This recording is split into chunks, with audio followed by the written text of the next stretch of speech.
आज जळगाव शहरातील आम्ही विविध संघटनाचे पदाधिकारी, विविध बिरादरीचे पदाधिकारी आणि सर्व सामाजिक कार्यकर्ते आज काल जे काही घडलं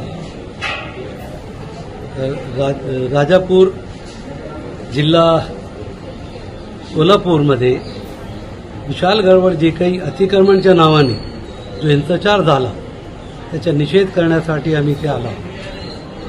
आम्ही माननीय कलेक्टर साहेबांच्या द्वारे माननीय मुख्यमंत्री महाराष्ट्र शासन यांना निवेदन दिलेलं आहे, मागणी केली आहे की आपल्या राज्यामध्ये हा संविधानाचं राज्य आहे का नाही आहे, इथे प्रशासन किंवा शासनाचं अस्तित्व आहे का नाही आहे। काही लोक गुंड लोक जे जातीवादी लोक आहे, जे भिडे गुरुजीच्या शिष्यासारखे आहे, त्यांनी सर्वांनी एक अतिक्रमणाचा विषय 2-3 वर्षापासून सुरू होता। अचानक रॅलीच्या नावाने तिथे शेकडो हजारो लोक जमा होऊन त्यांनी लोकांचे घर तोडली, त्यांची मोटरसायकल उद्ध्वस्त केली, कार तोडल्या, त्यांच्या घराला जाळून दिला आणि सर्वात महत्त्वाचं म्हणजे एका मशिदीला, ज्या रजा मस्जिद जामा मस्जिद आहे, त्याची तोडफोड केली, कुराणची विटंबना केली। हा असा वाटतोय की आपलं भारत आहे का नाही आहे। ज्या पद्धतीने ज्या प्रशासनाचं काम आहे असे गुंडांनी जर हातात घेतला तर आपल्याकडे कायदा सुव्यवस्थेचा राज आहे का नाही हा प्रश्न निर्माण होतो। मुस्लिम समाजाचा किंवा सेक्युलर लोकांच्या भावना दुखावलेल्या आहे की आम्ही इथे किती सुरक्षित आहोत, हा भावना आमच्या मनात येते आहे। जर अतिक्रमणाचा विषय आपण बघितला तर पूर्ण देशामध्ये प्रत्येक गावामध्ये अतिक्रमणाचा गंभीर विषय आहे।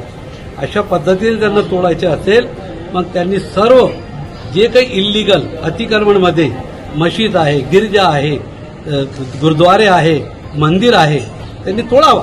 जनतेमध्ये हिंमत असेल तर त्यांनी काम करून द्यावं, परंतु एक अल्पसंख्याक गरीब समाजाची घरे उद्ध्वस्त करून स्वतःला बहादूर म्हणणारे या सर्व भित्रे लोकांच्या विरुद्ध शासनाने कडक कारवाई करावी आणि त्याच निमित्ताने आम्ही आज मागणीद्वारे हे आम्ही निवेदन दिलेलं आहे।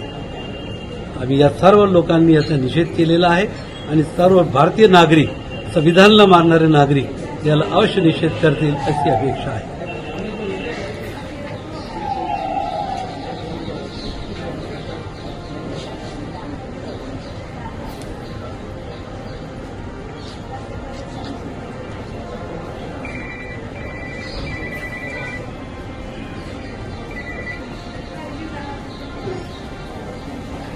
तो दोस्तों, ये न्यूज़ चैनल हर वक्त आपकी आवाज़ को अपनी आवाज़ बनाएगा और हर खबर को सच के साथ आपके पास पहुंचाता रहेगा।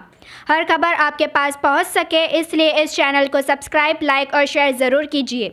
फिर मुलाकात होगी सच के साथ आपके पास नई खबर के साथ।